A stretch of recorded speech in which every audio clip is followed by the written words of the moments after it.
Le bon choix est celui que vous faites de nous suivre en direct ou en rediffusion. Mesdames et messieurs, bienvenue au JT Saba de Numérica Télévision, le journal décontracté dont voici la charpente. Samedi foot à Kinshasa et partout ailleurs dans le pays, les attentions étaient rivées du côté de la Tunisie où les léopards congolais ont croisé les fers avec le 11 libyen. Nouvelle menace de sanctions en provenance du pays de l'oncle Sam contre les autorités de Kinshasa. Le sujet alimente les critiques. Nous en parlerons dans ce journal. Un festival attendu, des actions palpables à mener et un invité dans ce journal pour en parler. Nous recevrons Yann Mambo, le célèbre Ndundu, entendez, albinos Yann Mambo. Bonsoir. Vous allez très bien? Ça va. Bienvenue au JT Saba. Merci d'être aussi décontracté. A tout à l'heure. On le disait, les matchs RDC-Libye s'est soldé sur le score de 2-1. C'était dans le cadre de la 5e journée des éliminatoires de la Coupe du Monde Russie 2018. Cédric Bakambu et Firmin Mumbele ont marqué pour les Léopards. Et malgré cette victoire, les Léopards qui n'avaient plus leur destin en main déjà, n'ont presque plus de chance, on a dit presque, on n'a pas dit plus de chance de se qualifier, puisqu'au même moment, la Tunisie s'imposait devant la Guinée sous le score de 3 buts pour se qualifier. Au dernier virage, les poulains de Florent Ibenge doivent s'imposer largement en novembre prochain. Ça sera contre la Guinée, ici au stade de Martyrs. Suite de ce journal, évidemment, la 5e et avant-dernière journée des éliminatoires du Mondial 2018 pour la zone Afrique se joue. Ça s'est joué aujourd'hui aussi. La RDC a été reçu par la Libye, je voulais dire, dans notre match du groupe. La Guinée a affronté la Tunisie. Si aucun qualifié n'était connu pour l'instant, l'Algérie, le Cameroun, le Congo, la Guinée et la Libye sont quant à eux déjà éliminés. Paul Kazozo a essayé de réfléchir sur tout ça avant ce journal. Au bout de 6 journées de ces éliminatoires en novembre 2017, l'Afrique aura ses 5 représentants au Mondial 2018. Mais avant cette 5e journée très décisive, la Tunisie en groupe A et le Nigeria en groupe B ont atteint la barre de 10 points en 4 sorties. Le Nigeria, hôte de la Zambie, peut directement se qualifier en cas d'un succès sur la Zambie. Un nul l'y avancerait d'un pas supplémentaire. Dans le groupe A, la Tunisie, 10 points aussi, devrait forcer la note en déplacement contre le Sili national. La tâche ne lui sera pas facile à Conakry. Dans le groupe E, les pharaons d'Égypte, déjà vainqueurs à l'aller à Brazzaville, pourraient se servir de Diable Rouge du Congo comme escabeau pour se porter à 12 points et se passer de bousculade de Kampala entre le crâne de l'Ouganda et le Black Star du Ghana qui totalise 7 points. Dans ce groupe, chacun lorgne sur l'Égypte de qui on attend un faux pas. Dans le groupe C, tout reste indécis entre la Côte d'Ivoire 6 points, le Maroc 6, le Gabon 5 et le Mali 3. Ce vendredi, le Mali aura pour mission de freiner la Côte d'Ivoire et le Maroc pourrait en profiter pour se refaire la santé devant le Gabon. Le Maroc en serait ainsi en infinité en cas de victoire et se frotterait bien le main aux dépens des Ivoiriens. Dans le groupe D, égalité de 6 points entre le Burkina Faso et le Cap-Vert. Le Sénégal avec 5 points et 4 points pour l'Afrique du Sud. Ici, chacun peut se qualifier. L'Afrique du Sud peut se relancer contre le Burkina Faso. Entre ces 4 pays, le suspense sera total et jusqu'au bout. Somme toute, chaque concurrent va jouer à fond sa carte pour maximiser les chances de qualification pour mieux se positionner. Mon réalisateur était très fâché parce qu'il paraît qu'on a marché sur des images qu'on devait voir. Évidemment, ce sont les images, les extraits, quelques extraits des débuts du match de tout à l'heure. Carlos Pacassa, les extraits avec vous. 7e corner de la partie pour Nisken Skebano. Il joue long au deuxième poteau, le ballon boxé, c'est pas fini. La frappe contrée encore une fois par Ahmed Azaka. Et cette fois-ci c'est sur la ligne. Et ça finit au fond. Cédric Bakambu, le but peut-être le plus important depuis qu'il est avec la sélection de la RDC. Son 7e en 16 caps. Cédric Bakambu qui libère le peuple de la RDC, qui libère les Léopards. Avec Mohamed Ayad. Hamdou Mohamed, de nouveau Mohamed Ayad. Mohamed Ayad qui est passé, Mohamed Ayad dans la surface, Mohamed Ayad et qui est repris, non, le ballon toujours dans les pieds des... Et oui, à force de jouer avec le feu, on se fait piéger. À force de jouer petit bras, on se fait piéger par cette frappe d'Al-Motassim. Et voilà comment les Libyens mettent les Léopards dans la difficulté. alors que les coéquipiers de Cédric Bakambu et de Niskens Kebano avaient eu plusieurs occasions de faire le break. Changement de pointe dans cette équipe libyenne. Pour la frappe, et voilà la libération pour les Léopards. Juste après le changement, moment stratégique, et bien voilà les hommes de Florent Ibenge qui repassent devant. Et l'espoir qui revient dans cette équipe. Regardez Cédric Bakambu qui fait signe de ne pas s'enthousiasmer, de ne pas s'emballer pour ne pas se faire piéger comme tout à l'heure. On revoit le ballon qui traîne et cette fois-ci le contrôle et la frappe de Firmin Moubélé qui vient marquer. Et on disait tout à l'heure que de l'autre côté, les matchs Guinée-Tunisie s'est soldé sur le score de 3-1. Non, finalement, c'est plutôt sur le score de 4-1. Restons sport pour dire, comme annoncé lors de l'Assemblée ordinaire de la Ligue nationale de football, nous revenons au pays, tenue le 5 octobre 2017. Le lendemain, le calendrier de la phase allée du championnat 2017-2018 a été rendu public. Le coup d'envoi de la 23e édition sera donné les vendredis 20 octobre prochain à Kinshasa avec le seul match entre V-Club et le tout-puissant Molunge de Mbandaka. Ça sera au stade Tata Raphaël pour la zone ouest et à Mbujimaï pour la zone centre-sud entre Sangabalende et l'AC Dibumba. Fin de la phase allée le 17 décembre 2017. Les détails de ces calendriers avec Paul Kazuzo. Le vendredi 6 octobre 2017, publication du calendrier de la phase allée du championnat de la Ligue nationale de football pour les 3 zones de développement. À l'ouest et au centre-sud, le vendredi 20 octobre 2017, date de l'ouverture des hostilités, et le vendredi 21 du même mois à l'est.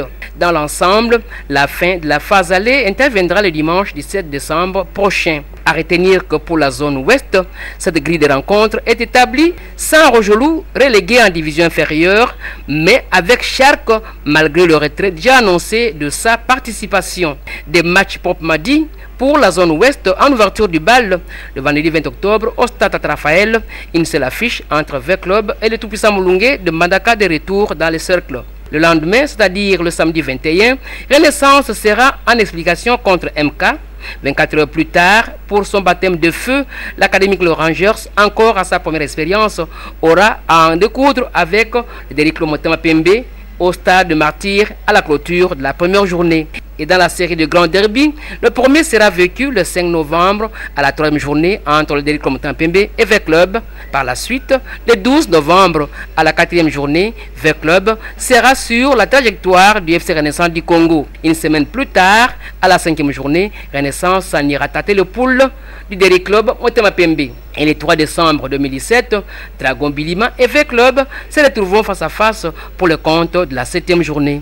Et enfin, le dernier choc de la phase allée de la zone ouest, un rendez-vous entre l'AS Dragon Bilima et Renaissance.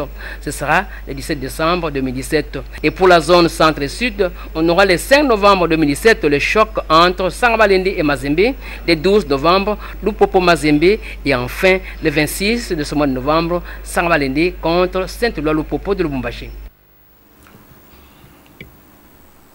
Politique dans ce journal, l'actualité reste encore marquée par la démarche des quelques sénateurs américains appelant Donald Trump à prendre plus de mesures contraignantes en l'endroit du pouvoir de Kinshasa qu'ils accusent de non-respect dans l'esprit et la lettre des engagements pris dans le cadre de l'accord de la Sainte-Sylvestre. C'est le sujet qui a motivé le choix de notre rubrique consacrée à relayer régulièrement les éditoriaux de nos confrères. Suivons plutôt cette rubrique. Congo, niveau éditorial, les matchs se jouent à l'extérieur. Il fallait une lettre de 7 députés américains du Parti démocrate demandant à Donald Trump plus d'implication dans la crise congolaise et la secousse que cela semble produire à Kinshasa pour se rendre véritablement compte d'une réalité. Les matchs pour l'avenir politique congolaise se jouent plutôt à l'extérieur du pays, n'en déplaise à ceux qui, au pays, ne cessent d'entonner la phrase de Patrice Lumumba, l'histoire du Congo ne s'écrira ni à Bruxelles, ni à Washington, ni à Paris, mais au Congo. Pauvre héros national, ses compatriotes, toutes tendances confondues, piétinent son testament politique. Puis, Sekika Bin Karoubi, conseiller diplomatique du chef de l'État, plus qu'étonné de retrouver parmi les 7 sénateurs américains signataires 3 noms qu'il avait rencontrés dans le cadre de ces lobbying. Nous avons l'impression qu'il ne nous écoute pas. C'est très inquiétant. S'il se contente de ce que leur disent des opposants intéressés qui ne cherchent qu'à en découdre avec le pouvoir en place à Kinshasa. Pleure à la limite celui qui avait parlé dernièrement de la République des Métis pour désigner des opposants farouches au pouvoir de Kinshasa comme Moïse Katumbi ou Sindika Dokolo. Ces opposants farouches, eux aussi, écrivent l'histoire du Congo à l'extérieur. Katumbi, Félix Tshisekedi sont très actifs et présents dans des salons politiques internationaux. Les premiers est même cité pour être proche d'un certain Soros, un richissime américain qui, selon Kinshasa, voudrait renverser le pouvoir actuel. Ses opposants ont également été dans le couloir des Nations Unies lors de la dernière session de septembre de l'Assemblée générale pour glisser un mémo réclamant une courte transition sans Joseph Kabila après les 31 décembre. Sur place à Kinshasa, plus de mobilisation, plus de journées villes mortes. Une raison de plus qui prouve que tout se décidera à l'extérieur de la RDC d'ici la fin de l'année. C'était l'édito de Congo Nouveau. C'était l'éditorial du journal Congo Nouveau. Et au chapitre des réactions, justement, si à la majorité, certains ne cachent pas leur surprise, d'autres minimisent, et c'est manque de cette énième menace, trouvant légitimité dans la notion de la souveraineté, ce qui est balayé du revers de la main par l'opposition convaincue de l'initiative prise, comme nous l'a affirmé d'ailleurs Christophe Lutundula, il est du rassemblement de l'opposition. Nous l'avons joint, suivant le plus tôt. Oublions ça. Ça c'est vraiment à l'africaine. Et ça c'est vraiment le complexe de coloniser, comme je le dis. La souveraineté, ce n'est pas le droit des gouvernants de disposer de leur peuple par ailleurs. Nous sommes des partenaires des États-Unis, de la France, de la Belgique. Nous sommes membres des organisations internationales, tous ces pays-là, sur la base des traités internationaux, sur la base des accords bilatéraux et ainsi de suite, avec des obligations et de droits bien sûr. Donc on ne doit pas croire que ailleurs c'est comme chez nous, vous signez, vous engagez et puis vous faites comme vous voulez. Non, arrêtons cette histoire de souveraineté folklorique, souveraineté pour faire n'importe quoi, pour faire souffrir les gens, violer le droit des gens, violer leur liberté, et puis on dit nous sommes souverains. Les vrais souverains, ce sont ceux qui dirigent leur pays dans l'intérêt de leur peuple. Les sénateurs américains font leur travail conformément à leur mandat défini par la Constitution américaine. Qu'ils s'adressent à leur exécutif, à leur chef de l'État, pour faire des recommandations sur la politique extérieure de leur pays. C'est normal, nous n'avons ni à approuver, ni à désapprouver, ni à dire quoi que ce soit. Voilà.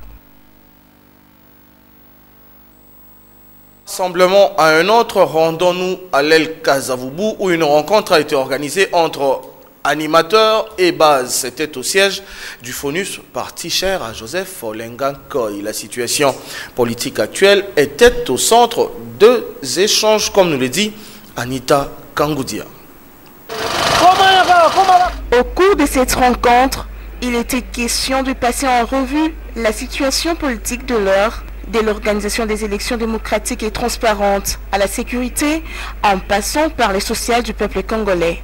D'où ces quelques recommandations formulées. La base du rassemblement attire l'attention du gouvernement et de la classe politique, toutes tendances confondues, sur la détérioration du tissu socio-économique du pays qui aggrave la paupérisation de nos populations déjà meurtries par des crises sécuritaires ainsi que leur cohorte des malheurs. Cependant, la base du RASOP constate avec consternation la lenteur dans le chef de la CENI et de certains acteurs politiques quant à la publication du calendrier électoral et de la loi organique sur le CENSA. La base du rassemblement demande à Monsieur le Président du CENSA de veiller à la stricte application du dit accord. Un échange franc s'en est suivi entre Olengankoy et la base du rassemblement Kasavubu. Ce dernier a rappelé à ses camarades que la mission du CNSA est d'atterrir aux élections. En entendant la tripartite gouvernement CENI-CNSA est prévue sauf imprévu la semaine prochaine, tripartite à la fin de laquelle le peuple sera fixé sur la suite du processus électoral. Et puisqu'on parle politique, parlons à présent politicien. Il en est un. Il a été de tous les rendez-vous, de tous les combats où la situation de la crise congolaise était au menu. Il a même été parmi ceux présents à l'avant-dernière table de négociations ayant mis ensemble les fils du pays. Lui, c'est le professeur Arthur Zaidi Ngoma. Voici une année déjà que mourait l'ex-vice-président de la RDC sous les régimes 1+4. Une messe d'action de grâce a été dite en sa mémoire en la cathédrale Notre-Dame du Congo. Nous vous proposons un retour sur ce qu'a été l'hommage rendu à l'un des initiateurs du fameux barème de Mboudi, récit d'Anita Kangoudia. 5 octobre 2016, 5 octobre 2017, une année déjà depuis que le professeur Arthur Zaidi Ngoma s'en est allé à l'au-delà. C'est lui qui, autrefois, a été surnommé l'homme du dialogue, faisant allusion au dialogue intercongolais dont il était l'un des artisans. Ce dernier laissera en cours un autre dialogue, celui de la Cité de l'Union africaine, dont il ne verra pas la signature. Une année après, les Congolais gardent encore de lui quelques souvenirs. Zaidi, c'est une parole. Zaidi, c'est un projet. Zaidi, c'est un programme. En fait, Zaidi, c'est une philosophie. Tout ce que je sais, c'est l'appel à un combat. Investir dans l'individu. Voilà les souvenirs d'Arthur. Zaidi, c'est quelqu'un que je connais depuis que je suis enfant, depuis que je suis à l'école primaire. Je l'ai côtoyé, lui-même était au secondaire, et on a continué à se côtoyer. On s'est retrouvés au gouvernement, il était vice-président, moi j'étais ministre. Tous les Congolais savent que c'était le vice-président du social. Pas seulement il dirigeait la commission qui s'occupait du social, mais il avait beaucoup de bonnes idées sur le bien-être des Congolais. La mort nous pousse. Il faut que chacun laisse des traces à sa vie. On lutte pour le pays. Et il faut continuer cette lutte, l'indépendance du pays. Comme on peut le dire, l'homme meurt, mais ses œuvres parleront de lui. Il faut savoir rendre hommage à nos morts, mais il faut aussi célébrer la vie. Cette fois-ci, beaucoup l'ignorent sûrement. Le cardinal Monsengo Laurent Passinia ou encore Monsengo Laurent Passinia cardinal fête ses 78 ans d'existence. Le chef de l'église de Rome au Congo est né le 7 octobre 1939 à Mongobele, un village situé dans la province du Bandundu. Reste plus qu'à souhaiter heureux anniversaire à notre cardinal national. Et heureux qui, comme illustre, fait un bon voyage, c'est le moins que l'on puisse souhaiter à la délégation de la Ligue de jeunes du PPRD qui séjourne à Harare, oui, j'y suis arrivé, où se tient la convention de jeunes du ZANU-PF, parti cher au président zimbabwéen Robert Mugabe. De la culture, dans ce journal du 9 au 11 novembre prochain, va se tenir à Kinshasa la 4e édition du Festival international du cinéma. Ils sont attendus dès ce lundi, le professionnel et amateur du 7e art, Made in DRC, Afrique et pourquoi pas d'ailleurs. Retour sur la cérémonie d'annonce de cet événement avec Kelly Yoka et l'infatigable Jires Chimanga. Environ 300 films en provenance du monde entier pour la 4e édition du Festival international du cinéma de Kinshasa. Au moins 65 de 35 pays ont été retenus pour être présentés au public kinois. Parmi ces films figure Walai de Benny Goldblatt pour l'ouverture de cet événement. Réalisateurs, acteurs de cinéma et autres cinéphiles ont assisté à la rencontre annonçant ce rendez-vous de Kinshasa. Le Festival international du cinéma de Kinshasa est un festival créé pour donner au public congolais l'opportunité de pouvoir venir voir des films et d'échanger avec les réalisateurs, mais pas seulement les réalisateurs congolais, mais les réalisateurs qui viennent du monde entier. Donc il y a aussi des formations. Cette année, nous n'allons pas avoir 2 ou 3 personnes seulement, contrairement aux années qui sont passées, mais cette année, on a une dizaine de personnes. Les cinéastes ont salué l'initiative dont le but est de donner au pays un espace cinéma où s'expriment et se croisent en même temps les talents artistiques de tous les horizons. Ce que je viens de voir ici, ça m'a tout premièrement impressionné. Je ne peux dire qu'à Chopper que le cinéma est en marche. Actuellement, le cinéma congolais souffre d'un problème majeur que la propulsion des acteurs et de notre culture. Et avec ces festivals, ça permettra en sorte que les cinémas congolais puissent respirer et puissent vivre de la ligne internationale. Walai, c'est le film très remarqué de Bernie Goldblatt, sorti à la Berlinale en 2017. Le Festival international du cinéma de Kinshasa se tiendra à l'Institut français de la Gombe du 9 au 11 novembre prochain. Artistes, acteurs, écrivains et promoteurs culturels cogitant autour de la survie de leur univers, c'est l'objectif de la télé des formations organisée ce vendredi par les réseaux panafricains. C'était au Centre ONU Bruxelles. Thème choisi pour ces échanges, assurer la continuité efficace dans la réalisation de projets. C'est un compte rendu, une fois de plus, de Kelly Oka et Jires Chimanga. Malgré les multiples problèmes existants dans le monde artistique en RDC, le réseau artériel Network, une structure qui accompagne les artistes, pense mettre une base solide pour un nouveau départ en faveur des artistes. Opérateurs culturels et membres de la société civile travaillant dans le domaine culturel et artistique. C'est une assemblée générale qui consistait à évaluer les activités de Arterial Network RDC, mais aussi de faire des projections sur les futurs. Et à cet effet, nous avons été amenés à faire un bilan de 7 ans d'existence de Arterial Network en RDC. Et selon les activités réalisées, selon la constitution des artériales continentales, nous avons pu estimer que le bilan du chapitre RDC est positif. Un moment édifiant salué par les participants. Que ce soit les artistes et les autres, nous devons sentir quand même qu'il y a ces réseaux d'artériels qui peuvent permettre aux artistes non seulement de trouver des opportunités par rapport aux appels internationaux à projet, mais aussi de se sentir impliqués dans l'avancement de la chose.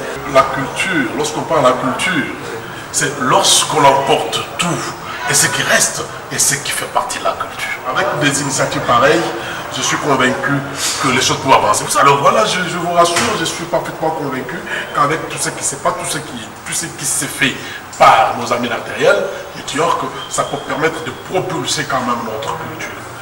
Le réseau a été lancé le 25 septembre 2010 et enregistré légalement en date du 25 septembre 2011 au ministère des Droits humains et de la Justice, lui accordant la reconnaissance officielle et l'autorisation de fonctionner sur toute l'étendue du pays.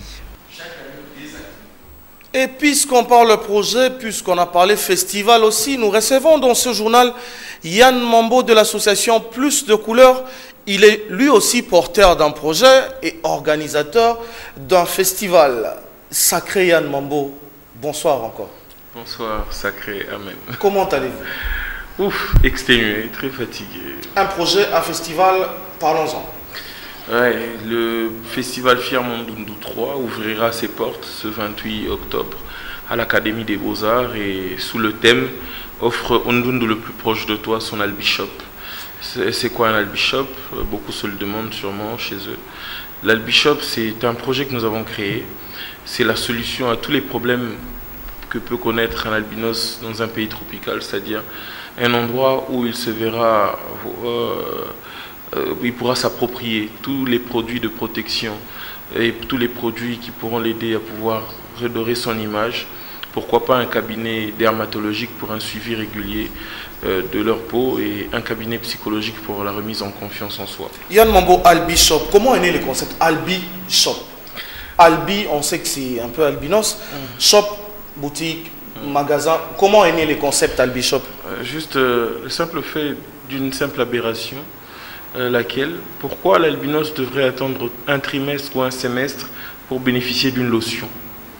Pourquoi l'albinos devrait mourir du cancer de la peau alors que des gens intelligents existent dans ce pays et qu'ils ont le pouvoir de pallier à tous ces problèmes?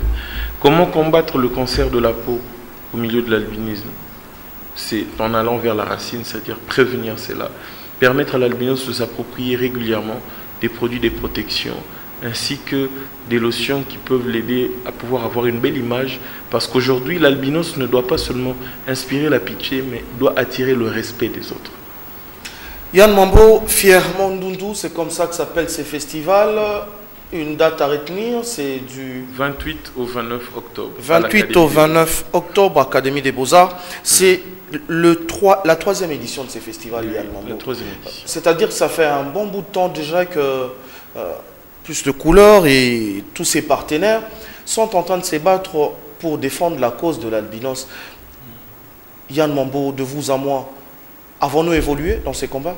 Nous avons beaucoup évolué parce que il tient à rappeler que la première édition était basée sur comment briser les barrières qui séparent les albinos et les non-albinos, parce que comme vous le savez, c'est un secret de Polichinelle. Il se disait il y a peut-être 3-4 ans, quand tu rencontres un Ndundu dans la rue, il faudrait cracher sur ta veste pour éviter d'avoir un albinos dans ta famille. Mais nous avons lancé le concept, offre au Ndundu le plus proche de toi un câlin, faites un selfie et dites plus de couleurs. Ça a créé un rapprochement, et ceux qui même crachaient sur leur chemise pour ne pas avoir d'albinos étaient contraints de câliner les albinos et de faire des selfies avec eux. Ça crée un rapprochement. La deuxième édition s'est plus attelée sur l'auto-prise en charge de l'albinos et l'entrepreneuriat dans le milieu de l'albinisme. Pourquoi l'albinos devrait toujours être celui à qui on donne? Pourquoi l'albinos ne serait pas celui qui donne? Pourquoi l'albinos ne serait pas une valeur ajoutée au sein de la société? Mais aujourd'hui, dans cette troisième édition, nous parlions à un problème plus critique, c'est celui de la peau. Comment faire en sorte que l'albinos puisse non seulement entretenir sa peau pour éviter le cancer de la peau. Merci Yann Mambo. J'aimerais revenir sur la thématique de la deuxième édition tout de même. Comment aider l'albinos à se prendre en charge? Yann Mambo, quel est l'état de lieu aujourd'hui? Je pense que c'est une année après. Une année après, dans votre, je ne dis pas communauté, dans l'association, y a-t-il des albinos aujourd'hui qui s'élancent dans l'entrepreneuriat par exemple, qui sont dans des activités qui hier avaient du mal à s'intégrer? Il y a peut-être 3 ans, on ne connaissait pas d'élite visible albinos dans la société. On connaissait Mwimba Texas, on connaissait Yann Mambo, on connaissait le pasteur Wallo. Mais aujourd'hui, nous avons connaissance qu'il existe un magistrat albinos, qui est peut-être le seul, M. Sami Moulumba. Nous avons connaissance qu'il y a des top modèles comme Bertina Saya. Nous avons connaissance qu'il y a aujourd'hui un grand chanteur qui bat son plein dans une télé-réalité de la place qui s'appelle Christian Mouyoli. Nous avons eu connaissance qu'il existe un garçon qui s'appelle Serge Kaninda, qui est peut-être le seul Congolais ou le seul Africain du côté central qui a été nominé aux Oscars aux États-Unis. Et j'en passe des exemples pour montrer qu'aujourd'hui les élites sont en émulation dans notre société.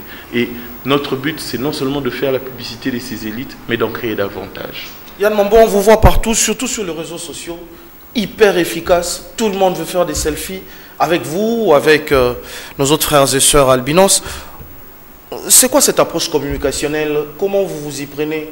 J'aimerais bien être aussi fort en communication comme vous, Yann Mambo. La première stratégie, c'était de travailler sur l'image.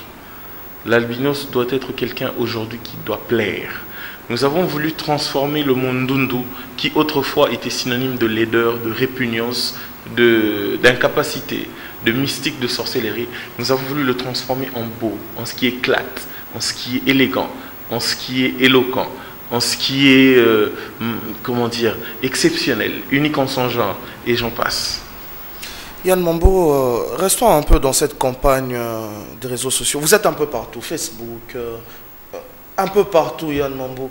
Tout le monde veut se l'arracher. Tout le monde ne veut plus laisser passer un Ndundu, Yann Mambo. Au-delà de ce que l'on voit, y a-t-il une symbolique profonde où à la fin ça devient un mouvement de société, un mouvement de, je ne sais pas, un style un peu?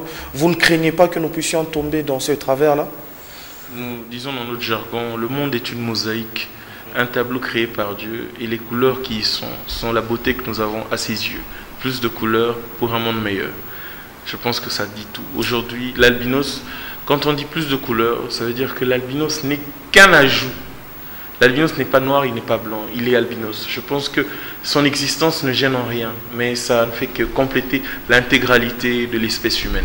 S'il était noir et blanc à la fois, ça revient au même, c'est un peu mieux, non, Yann Mambo? Oui, il n'y a pas de souci. Ça dépend du créateur, du peintre qui nous a créé. Yann Mambo, Firmandundu, 3e édition. On s'attend à quoi? Firmandundu, des kiosques, des expos. Donc, Firmandundu 3 sera très riche en activités.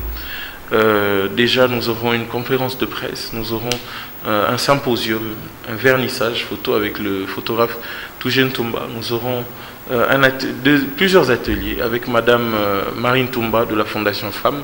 Nous aurons une formation sur l'entrepreneuriat avec Madame Patience Barandengue d'une banque de la place.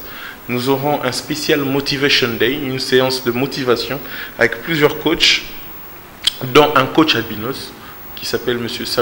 David Samuel Mulumba, qui sera accompagné de M. Eugène Kandolo, de Deo Voidi, de M. Rigo Gomba et de Mademoiselle Agnero Arlène. Nous aurons un grand concert avec plusieurs artistes albinos et non albinos. Et je remercie en même temps les artistes Karmapa, Manda Chante et Robinho Mundibou qui ont déjà accepté de faire partie de cette aventure. Et n'oublions pas le traditionnel annuel défilé de mode Firmandundu avec 30 mannequins albinos. Il y avait un défilé dernièrement, nous vous avions reçu, on en avait parlé. Là, il y avait combien de mannequins albinos déjà? Le dernier défilé, il y en avait 10, il y en avait 15. 15. Là, on est à 30. 30. Yann Mambo, plus de couleurs. Et la particularité est que je pense que Firmandundu a commencé à prendre une allure nationale parce que nous n'aurons pas que des albinos de Kinshasa. Il y a déjà une délégation de Lubumbashi et de Kisangani qui est là. Donc parmi les 30 mannequins albinos, nous avons des mannequins de Kisangani et de Lubumbashi. Yann Mambo, on est dans Firmandundu 3. Vous pouvez encore rappeler les dates du 28 au 29 octobre à l'Académie des Beaux-Arts. L'Albishop, une image, ça se vend, ça... Il faut combien pour s'offrir ou pour offrir un Albishop à un albinos? Je pense que, vu que le festival Firmandundu 3 symbolise la collecte ultime, je pense que le meilleur que l'on puisse donner sera le meilleur qui sera nécessaire. Ce sera la collecte ultime, mais n'oublions pas que le 29, nous avons une activité spéciale, la marche de l'unité et de la fraternité des couleurs, qui commencera du Palais du Peuple à l'Académie des Beaux-Arts. Donc la seule condition, c'est de ramener, pour un albinos, c'est de ramener un non-albinos, et pour un non-albinos, de ramener son albinos. Nous marcherons main dans la main pour montrer que malgré nos différences de couleurs, nous pouvons faire avancer le monde ensemble. Yann Mambo, avant qu'on se sépare, une question. C'est vrai, vous vous prenez en charge, mais du côté officiel, Yann Mambo, il y a eu une approche vers le ministère des Affaires sociales, vers les autorités. Oui, je pense que certaines autorités ont déjà été saisies par rapport à la question et je remercie infiniment Madame Chantal Safou, la ministre du Genre et Famille, qui a un regard très particulier sur cette démarche, sur notre façon d'agir. Et j'espère que dans les jours qui viendront, plusieurs autres portes pourront s'ouvrir pour permettre à notre combat de prendre une autre expansion. Yann Mambo, si vous pouvez regarder la caméra pendant 1 minute et vous adresser et aux albis et aux non-albis par rapport au festival Firmandundu 3. Voilà. À mes chers compatriotes, à mes frères congolais, albinos et non-albinos, le festival Firmandundu 3 ouvre ses portes le 28 et le 29 octobre 2017 à l'Académie des Beaux-Arts à partir de 9h30. Je pense que la question est assez importante. L'Albishop nous permet de sauver énormément de vies parce que l'albinos n'est pas né de l'albinos mais du non-albinos. À chaque non-albinos de prendre ses responsabilités, de venir à ce festival, de soutenir l'albinos le plus proche et de contribuer un tant soit peu pour que cet albinos puisse avoir une institution qui le protège, qui protège sa peau et qui lui garantisse une belle vie et une longue vie et pourquoi pas une élégance hors pair. Rendez-vous ce 28 et 29 octobre à l'Académie des Beaux-Arts, Firmandundu 3. C'était Yann Mambo de Plus de Couleurs. Yann Mambo, merci d'être passé.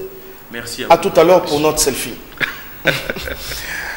Suite de ce journal, obsèque du pasteur Joseph Olangui, le programme initial a connu une modification. Au lieu du 19 octobre, comme initialement prévu, c'est plutôt C'est vendredi 20 octobre qu'arrive à Kinshasa la dépouille de l'illustre disparu qui sera directement acheminé au siège de l'église CFMC où il devra être inhumé. Sur place, les travaux de construction du mausolée sont déjà entrepris. À suivre après ce journal, Consolation de Trésor Baka Bouakanga, la suite fin de l'épisode que vous attendiez. Et à 22h, peut-être un retour à la polémique quand Jibin Pianaewe rançonne avec Peggy Sassa, le Terminator. Il va éventrer le bois. Et à 23h, les mariages aujourd'hui, thème retenu, la nudité et la pudeur dans le couple. Nous allions vous proposer un extrait. Malheureusement, nous ne sommes pas en phase avec la technique pour cela. Fin de cette édition d'information. Merci à vous qui nous avez suivis de partout. Merci à la petite grande équipe qui a réalisé ce journal. Et merci à vous qui nous suivez un peu de partout. À très bientôt. Merci.